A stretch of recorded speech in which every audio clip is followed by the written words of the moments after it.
Hi, and welcome to Inside View. I am your host, Joel Metzger, and joining me on this show is Peter Livanos, who owns Livanos Landscaping in Angels Camp. Welcome, Peter. Hi, how's it going? Well, it's great to have you on the show. So I can't think of a better time to talk to a landscape expert such as yourself in an unprecedented fourth year of drought in California.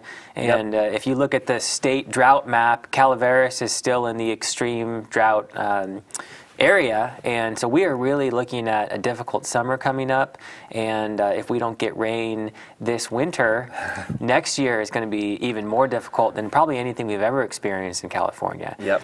So I'm really very pleased to have you on so we can go over what people should be thinking about in terms of some things that they really care about, you know, your yard and your lawn and all of the things that you have put money into and watched grow. I mean, I know personally these things mean a ton to me. Yeah. And so it must be really hard to kind of go in and maybe suggest changes to how some of that has been going. So just kind of before we get into your background and how you came here, what have you noticed in terms of how people are reacting to this drought out in the field?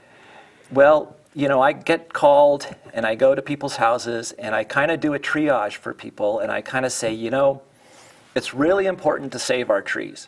That's my highest priority. I tell people, you know, our shade trees, they give us shade, they're a wildlife habitat.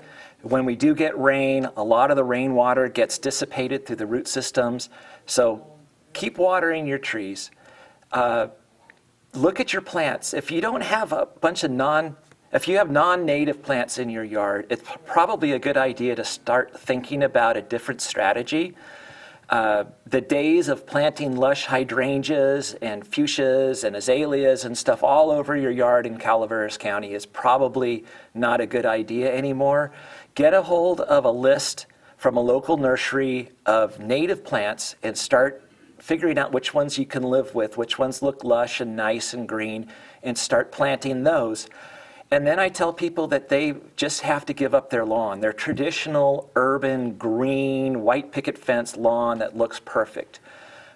We were talking earlier about alternatives that people can do with lawns. And what I'm really suggesting to people that just have to have a lawn is that they do a new underground system. And it's a grid pattern, and you actually take out the old lawn, dig it down about 6 inches, lay this pipe down on an even surface, and then you grid it out and put really good topsoil on the top of it, roll it out, make sure that it's even.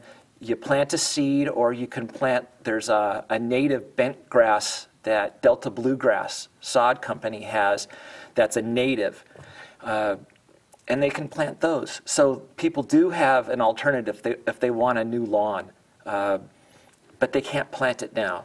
They're gonna, if you gotta have a lawn, you're gonna have to wait till the fall. Because even with this new style, you need to get that lawn established, and would that be using some surface water, or would you be using the underground water? Well, what we've been trying to do is I've been trying to use the underground and run it long enough that it comes up to the surface and it waters that way. It's difficult by nature in seeding, and sometimes we have to augment it with some overhead watering, but it drastically reduces the amount of water that you have to put on. I did a lawn about 1.5 years ago, and the people's biggest complaint that was on a slope down towards the end. There was a little bit of a wet spot there, and the gophers or raccoons or something got in and started digging it up, and it was kind of a little bit of a mud mess. But they were using 80% less water than on a conventional lawn. When you install a conventional lawn, when you first put it down, you have to run the sprinkler maybe 5 times a day, 10 to 15 minutes. And this lawn, by the end of the second week, was down to 10 minutes a day. So that's a huge difference. Even in the heat of battle with the drought going on and stuff, those are big numbers. But now that the drought has progressed, we can't do that anymore. So I'm just telling people that, you know, don't do a lawn right now. You're going to have to wait, and I'm only going to install lawns with the new systems. Well, I'll tell you what, as someone who works in the water industry, hearing that from someone who makes this their business is just an absolute breath of fresh air, because you're taking this drought seriously. And would you agree that if this drought continues, it's going to take a significant change in behavior and even perspective on how we view water in California? Yes, yeah, absolutely. When I was in college, I wrote a paper about a two-way delivery system, and it's kind of a pie in the sky kind of a thing. But I was saying in my paper that if you have a lawn in your backyard, you should be required to deal with a certain amount of the treated water, a tertiary treatment water, and put it out on your lawn and get rid of it. And we should have a meter both ways. So you're putting wastewater into the system. You should also be required to get a little bit of that water and deal with it and get rid of it. We have a really good job. You guys are doing really good jobs with the spray fields that we have and the goat program where the goats eat the spray fields down. So we don't really have as big a problem here. But in some cities, it's just ridiculous, the problems that they have with their water. We shouldn't be putting our drinking water on our landscape. It is odd to think that we had such a surplus of water in this state that we would go through the entire process of treating, bringing raw water down, then treating it, then pushing it back out, and then having that completely safe sanitary water going on to lawn. And we flush our toilets with it and everything else. And we flush our toilets with drinking water. It's kind of ridiculous. And in a lot of countries, they just look at us like we're insane. Sure. So as a landscaper, I think that it's responsible for me to try to educate people. I have to put food on the table. And sometimes, if someone is just bent on getting, something, we try to reach a compromise. And I try to compromise with them. And if I can't educate them, then I'll do something, But I'm not going to do that next year if we still have a drought.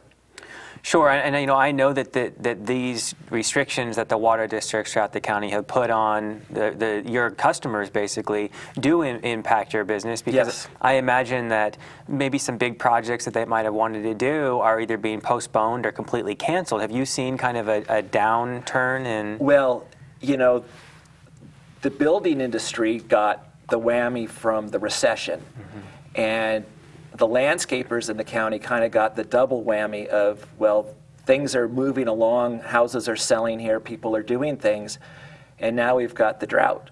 And how do you run a landscape business with the drought? Well, I do a lot of rock placement, I do a lot of dry creek beds, there's a lot of native plants that I use that don't require hardly any water. If people are supposed to cut back to their 2013, 20% less, is that correct? 20% of your 2013 water usage is what your goal is? So the state has been changing things almost every day, but the most recent regulation is for any small water purveyor, which is 3,000 connections or fewer, it's a 25% across the board, and that can either be by going to 2 days a week or other means to achieve the same goal. Most everyone is doing the 25%, and then CCWD, the largest provider, they currently have a 32% conservation standard. And all of this is being compared back to 2013, like you said. Yes. And the reason the state did that is 2013 was a drought year, but it was not a year where there were any mandatory reductions. Right. And so those who did voluntary reductions may have been cutting back, but the average person who wasn't necessarily forward or ahead of the game, they were using pretty much normal water use. So the state said that's a fair baseline. Yeah. And so that gives you credit for everything you did last year, and then it goes all the way back to 13. So that helps everyone achieve those goals. And I use that as a baseline when I go into people, and I go to their yards and we're looking at plants, and I tell them that, well, have you had changes, like have the kids moved out? What's the situation going on with the house? Because there's certain ways that you can meet those numbers, and you can still have minimal landscaping that still looks lush. But you know, if you've just brought in 3 kids to your house and you're doing all the laundry and all that stuff, and you're also thinking about adding something to the backyard, it's just not a time to do that. So I have to figure out what people's numbers are. And we've never been like that before. But part of the thing in Calaveras County has always been, are you on a well? How much can your well crank out? And now it has to be, well, what's your situation? You know, what's your water consumption? Are you higher? Do you anticipate a higher level of water usage, or has your water usage gone down since 2013? Because if they say, oh yeah, 2013 we had a lawn in the back, we stopped watering it. And I go, well, that's good. That means that we can actually work with that. Mm-hmm. But some people, you know, they don't have any way of adding plants because they don't do it. You know, and maybe changing a toilet, you know, maybe, you know, taking less showers during the week is a way that they actually could, you know, put plants in their yard. So let's just use kind of like a basic example. There's a medium-sized home, and they have a lawn, and they have some beds that have some perennials and some shrubs and things like that, and they just have maybe not even a timer for the lawn. Maybe it's just they turn it on and turn it off themselves completely manually, and so you have to remember all that. And they don't really know too much about water conservation, but they've heard the message from the governor and from the local districts, and so that's why they called you and they said, man, you know, we want to do the right thing here, but we don't really know what our situation is. What would be kind of your attack plan to give them the proper advice? Well, I would ask them, you know, do you have young kids? Is this lawn important to you? Do you play on it? Do you have dogs? Is there a reason why you really have to have this lawn? If they say, oh, well, we sit out here in the afternoon and it cools us off and we really like it. I've always had a lawn, and part of a yard is I have to have a lawn. Then I'll say, well, maybe what we can do is make it interesting. We can cut it in half, but we can, you know, make some kind of a curvy line in it. We can put this underground system in it. You're reducing it, you're saving, and then we can take that. You've met your reduction by having that lawn, and you know, maybe we've got a little bit of extra there so that we could, you know, add something somewhere else, or, you know, stop watering, take out the hydrangeas, take out the azaleas, plant some drought tolerant stuff. It takes a little bit of time for them to get established, but they're going to be way ahead. And you can take water from the lawn, or I mean from your bathtub or whatever, and water those plants. Whereas it's kind of hard to water a lawn with water from your bathtub. You know, that's a whole different issue with, you know, the sending gray water and what's gray water. And, you know, I've worked with some architects about designing systems, and it always comes down to the cities aren't really very happy with you taking water away from their sewage systems. Yeah, and that's a really interesting point, because I think the only legal system that doesn't need a permit, according to state code, is a washing machine going directly out underneath 3 inches of cover. Does that ring a bell with you? Yeah. Okay, so that's the one you can do. Anything else requires some permit. And I heard him talking about a bathtub.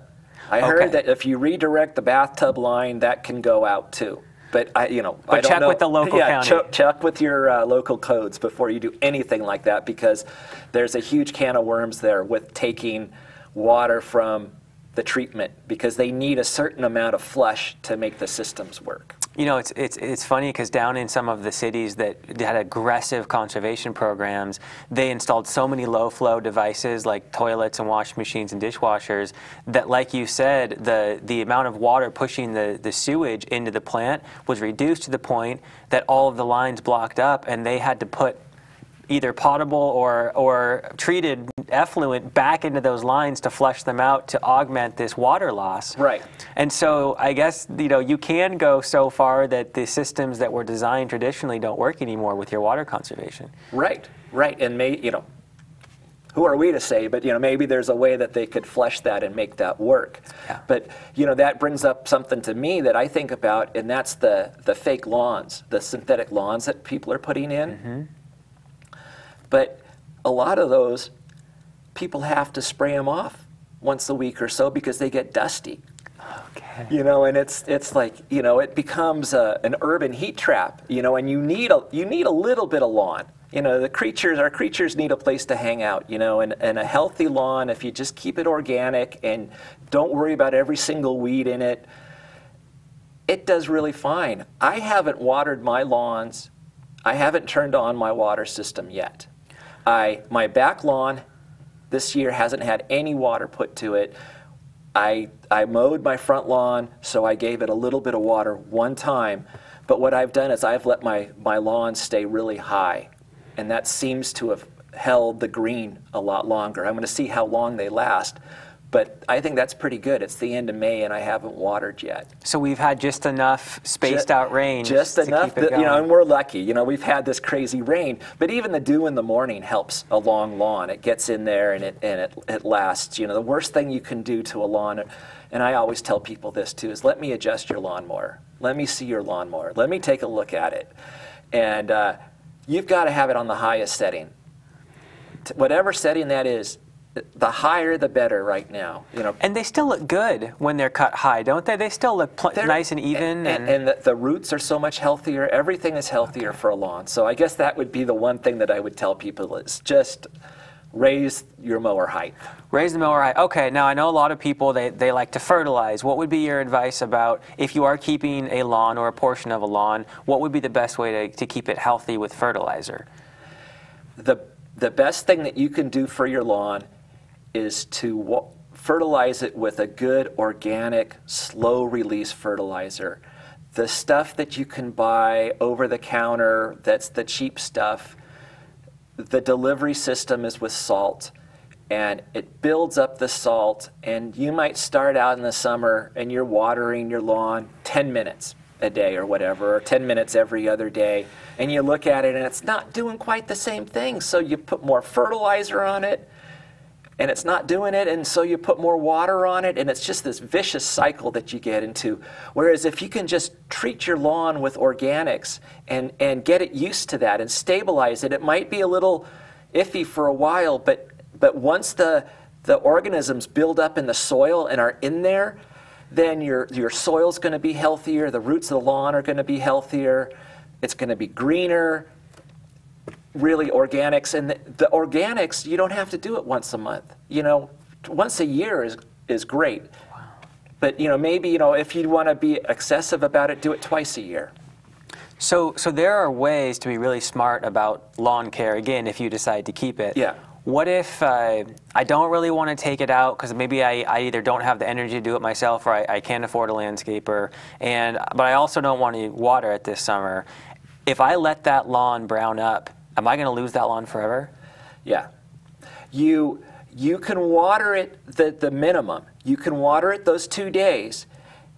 There's a California government website that you can go to, and then the California Landscape Association has a website that you can go to that shows you what a dead brown is and what a living brown is. So there's different degrees of brown, and you can look at a dead lawn and go, that lawn's never going to come back. But there again, if you do the California native grasses, they're designed to go dormant. So if you plant a native grass, you let it go, then you can water a dead lawn and it comes back.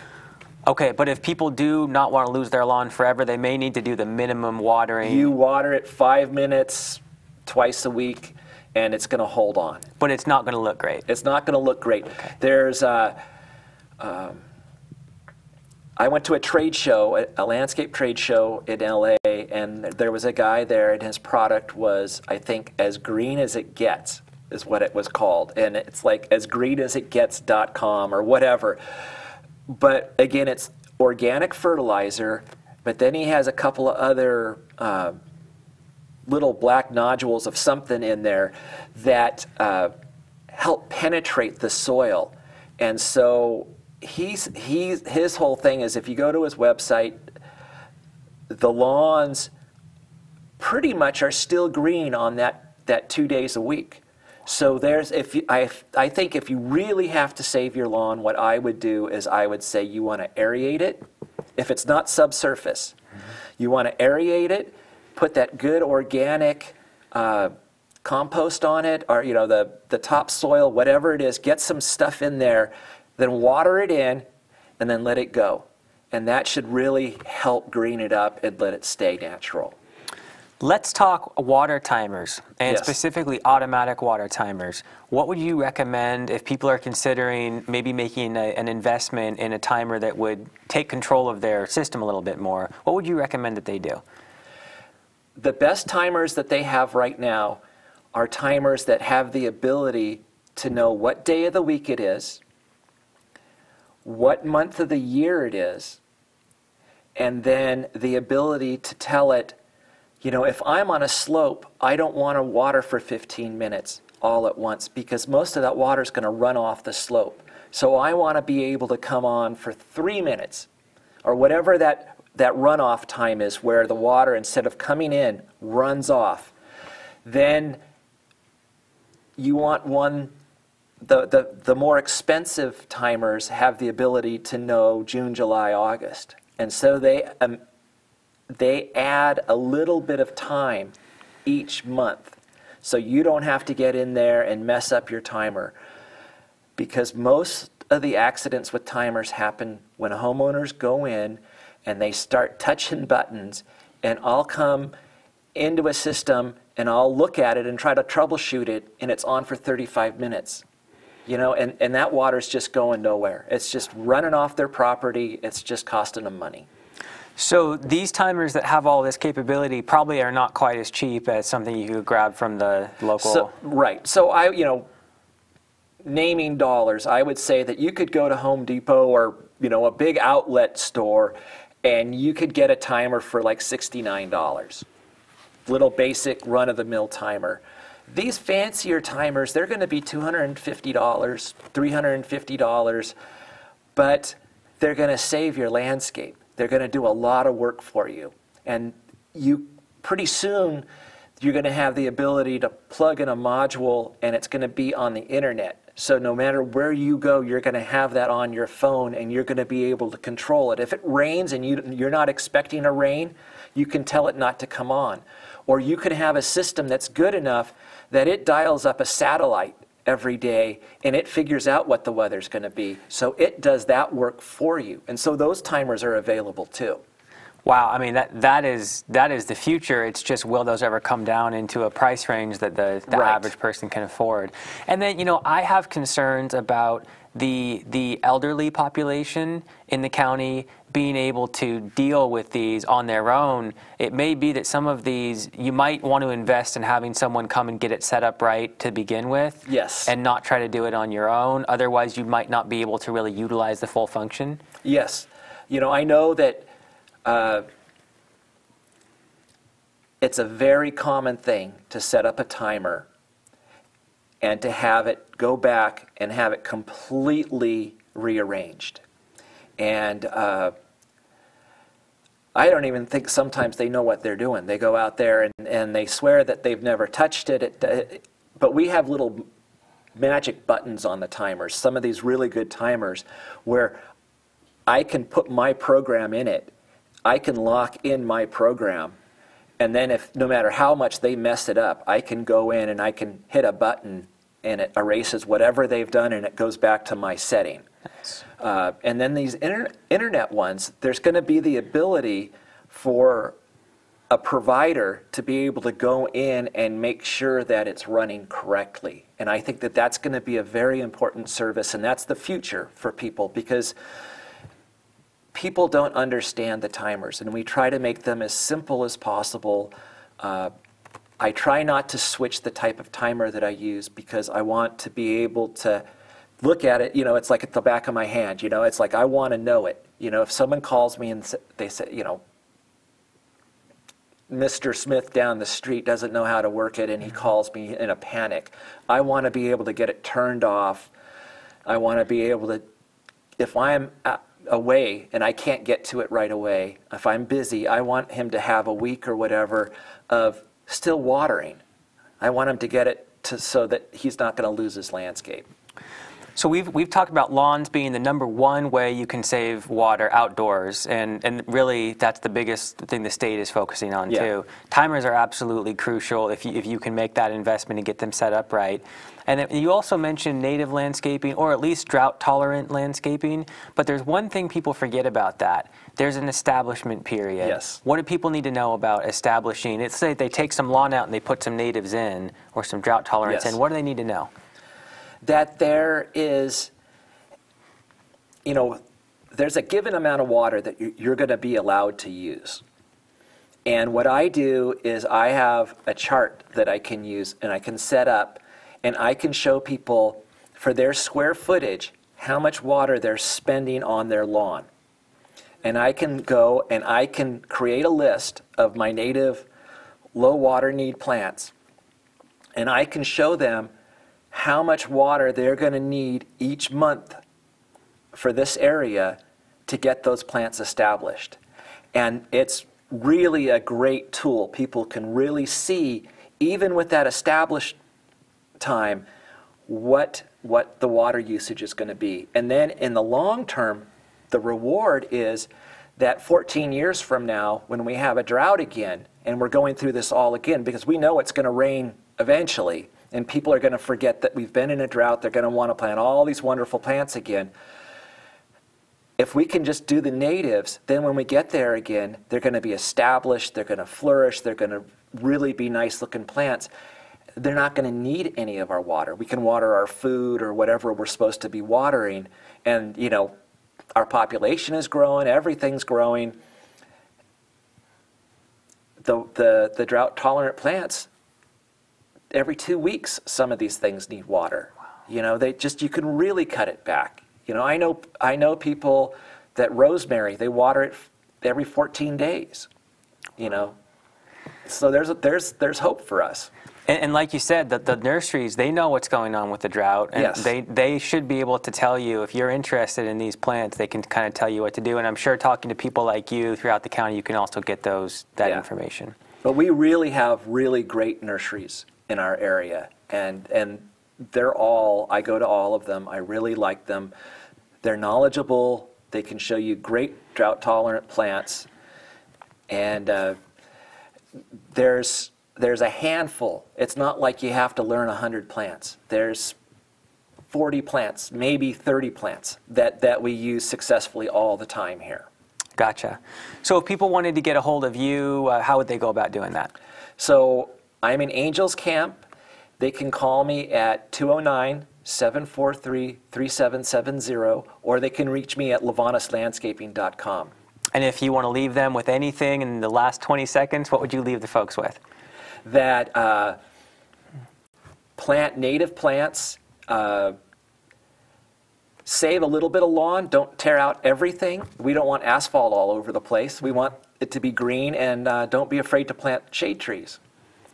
Peter, thank you so much. I appreciate it. Okay, thank you. And thank you for joining me on this edition of Inside View. I am your host, Joel Metzger, and I hope you join me next time.